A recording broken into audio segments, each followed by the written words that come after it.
Spartans are descended from Hercules himself. Taught never to retreat, never to surrender. Taught that death in the battlefield is the greatest glory he could achieve in his life. 300, boy. I guess they mean like 300 male strippers.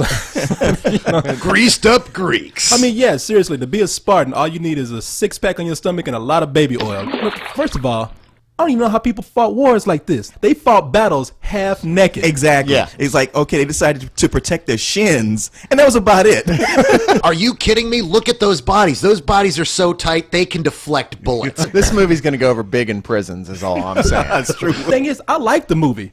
It just reminded me of the most beautiful gay pride parade I've ever seen. Let's put the gay stuff aside for a moment. Let's talk about the fact that the director came to the studio with this movie and said, I've made my movie 20 minutes long. What do? Well, we could show it all in slow motion. Well, the Spartans are known to be such badass fighters, but they had the advantage because they all fight in bullet time.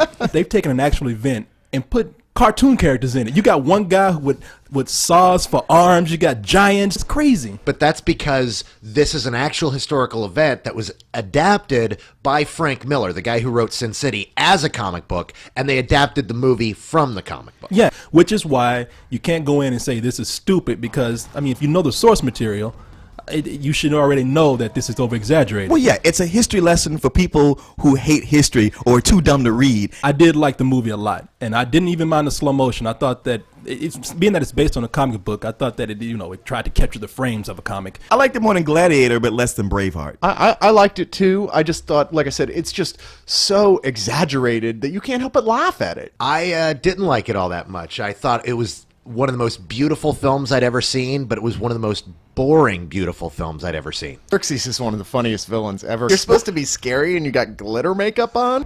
You must be Xerxes. Come, Leonidas. Let us reason together. It would be a regrettable waste. It would be nothing short of madness for you, brave king, and your valiant troops to perish. You know what? That is funny though. That villain is Dennis Rodman. Yeah, that's what I thought when he first came out. I was like, oh my God, it's Dennis Rodman. Cinema, matinee. I ain't got $7.50 to pay. Cinema, matinee. I ain't got $7.50 to pay.